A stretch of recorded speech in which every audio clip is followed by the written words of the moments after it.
Assalamualaikum warahmatullahi wabarakatuh. Selamat pagi anak-anak. Oke, untuk video kali ini kita akan membahas tema 5, subtema 2, pembelajaran 1. Kali ini kita akan membahas kegiatan ekspor impor. Apakah kalian tahu apa itu kegiatan ekspor impor? Nah, biar kalian lebih paham, mari kita simak keterangan berikut. Di video kali ini kita akan belajar tentang kegiatan ekspor dan impor negara ASEAN.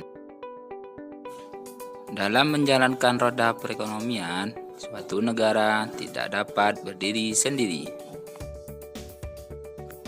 Namun, diperlukan kerjasama dengan negara lain.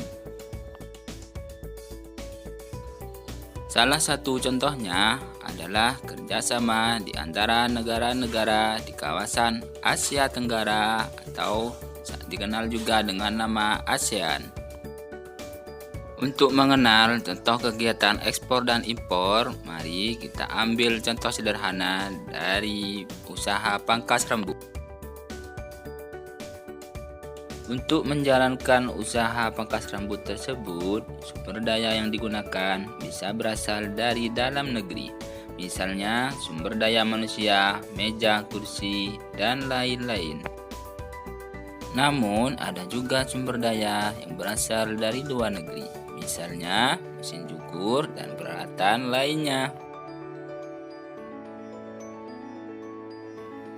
Nah, kegiatan membeli mesin cukur dari luar negeri itulah yang disebut dengan kegiatan ekspor dan impor barang. Berikut contoh lain kegiatan wirausaha yang melakukan kegiatan ekspor dan impor barang. Apa sih yang dimaksud dengan ekspor? Dalam bahasa sederhananya adalah kegiatan menjual barang dari dalam negeri ke luar negeri. Contohnya, Indonesia memiliki rempah-rempah yang sangat melimpah, sedangkan banyak negara membutuhkannya untuk keperluan mereka. Karena kebutuhan inilah yang menyebabkan terjadinya perdagangan internasional. Indonesia menjual rempah-rempah ke luar negeri, sehingga dikatakan Indonesia melakukan kegiatan ekspor.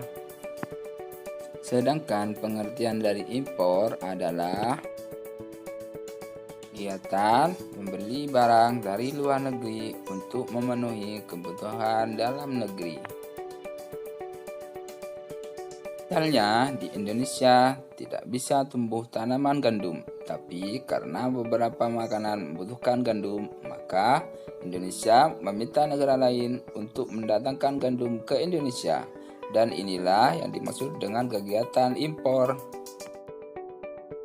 Baik ekspor maupun impor, keduanya dibutuhkan dalam meningkatkan perekonomian suatu negara dan memiliki tujuan masing-masing. Adapun tujuan ekspor antara lain 1. Mengendalikan harga produk ekspor dalam negeri. 2. Menciptakan iklim usaha yang kondusif. 3. Menjaga kestabilan kurs valuta asing.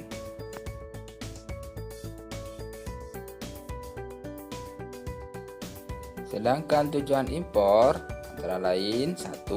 Mengurangi keluarnya devisa ke luar negeri. 2. Memperkuat neraca perdagangan.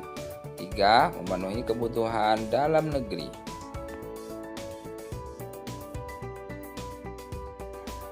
Manfaat ekspor antara lain 1. Memperluas pasar bagi Indonesia. 2. Menambah devisa negara. 3. Memperluas devisa negara. Sedangkan manfaat impor antara lain 1. Memperoleh barang atau jasa yang tidak bisa dihasilkan di dalam negeri. 2. Memperoleh teknologi modern. 3. Memperoleh bahan baku. Anak-anak, sekarang kita belajar kinerja ekspor Indonesia ke negara-negara ASEAN. Devisa adalah sejumlah emas atau valuta asing yang bisa digunakan untuk transaksi pembayaran dengan luar negeri yang diterima dan diakui luas oleh dunia internasional. Dan ekspor merupakan sumber devisa negara. Salah satu komoditi ekspor Indonesia adalah batik. Batik sudah diekspor ke berbagai negara ASEAN seperti Malaysia dan Singapura. Menurut Menteri Perdagangan, ekspor batik meningkat setiap tahunnya. Berikut ini komoditas ekspor Indonesia untuk negara-negara anggota ASEAN di bidang lainnya.